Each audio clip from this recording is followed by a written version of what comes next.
Kit ആരോപണം പൊളിഞ്ഞടങ്ങിയിരിക്കുകയാണ്. കോൺഗ്രസും CPM-ഉം വരും ദിവസങ്ങളിൽ നന്നായി വെള്ളം കുടിക്കേണ്ടി വരും, വിയർക്കേണ്ടി വരുമെന്നാണ് BJPയുടെ നിലപാട്.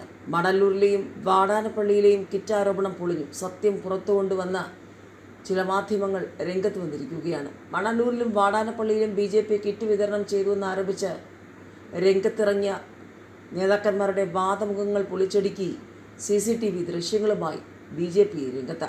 വാടാനപ്പള്ളിയിലെ ഒരു സൂപ്പർ മാർക്കറ്റിൽ വോട്ട് പിടിക്കാനായി കിറ്റുകൾ കൂട്ടിവെച്ചിട്ടുണ്ടെന്ന് ആരോപിച്ചാണ് TN പ്രതാപൻ്റെ നേതൃത്വത്തിൽ ഒരു സൂപ്പർ മാർക്കറ്റ് ഉപരോധിച്ചത്. നടൻ ദേവൻ ഇവിടെ വന്നിട്ടുള്ളത് കിറ്റ് വിതരണം ചെയ്യാനാണെന്നും ആരോപിച്ച് TN പ്രതാപൻ്റെ നേതൃത്വത്തിൽ കോൺഗ്രസും പിന്നാലെ വന്ന CPM-ഉം സൂപ്പർ മാർക്കറ്റ് ഉപരോധിച്ചു. ഇത് പ്രകാരം കേന്ദ്ര സേന വരെ ക്രമസമാധാന പരിപാലനത്തിന് രംഗത്തെത്തി. പക്ഷേ ഒടുവിൽ സൂപ്പർ മാർക്കറ്റിലെ CCTV ദൃശ്യങ്ങൾ പരിശോധിച്ചപ്പോൾ നടൻ ദേവൻ ഈ സൂപ്പർ മാർക്കറ്റിലേക്ക് വന്നിട്ടില്ലെന്ന് മനസ്സിലായി. ഇതോടെ കാലിക്കവറുകൾ ഉയർത്തിക്കാട്ടിയാണ് BJPക്കാർ പ്രകടനം നടത്തിയത്. സൂപ്പർ മാർക്കറ്റ് ഉടമ സുഹൃത്തായതിനാൽ ദേവൻ ആ വഴി അദ്ദേഹത്തെ കാണാൻ വന്നതേയുള്ളൂ എന്ന് മനസ്സിലായതോടെ TN പ്രതാപനെ തന്നെയാണ് പോലീസ് അറസ്റ്റ് ചെയ്ത് നീക്കിയത്. ദേവനെ അറസ്റ്റ് ചെയ്യാതെ വിട്ടു. ഇതോടെ TN പ്രതാപൻ്റെ കിറ്റ് വിവാദം പൊളിഞ്ഞു. മണലൂർ നിയോജക മണ്ഡലത്തിൽ ഇക്കുറി TN പ്രതാപൻ വിയർക്കുകയാണെന്നാണ് റിപ്പോർട്ടുകൾ. ഇവിടെ BJPക്ക് വേണ്ടി KK അനീഷ് കുമാറാണ് മത്സരിക്കുന്നത്. BJP ഇവിടെ മികച്ച പ്രവർത്തനമാണ് കാഴ്ചവെക്കുന്നത്. കഴിഞ്ഞ കുറേ വർഷങ്ങളായി ഇടതുപക്ഷത്തിൻ്റെ കോട്ടയായിരുന്ന മണലൂർ ഇത്തവണ ഇളകുമോ, അത് BJPയിലേക്ക് ചായുമോ? കാരണം BJPക്കെതിരെ കിറ്റ് ആരോപണവുമായി TN പ്രതാപൻ ഇറങ്ങിയത് BJPയുടെ മണ്ഡലത്തിലെ പ്രവർത്തനത്തിൻ്റെ കരുത്ത് കണ്ടിട്ടാണെന്നാണ് ചർച്ചകൾ. അഡ്വക്കേറ്റ് KK അനീഷ് കുമാർ BJPയുടെ യുവ പോരാളിയാണ്.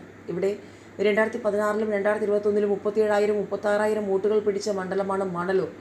അവിടെ കഴിഞ്ഞ കുറേ നാളുകളായി കമ്മ്യൂണിസ്റ്റുകളും കോൺഗ്രസ്സുകാരും വൻതോതിലാണ് BJPയിലേക്ക് ഒഴുകുന്നത്.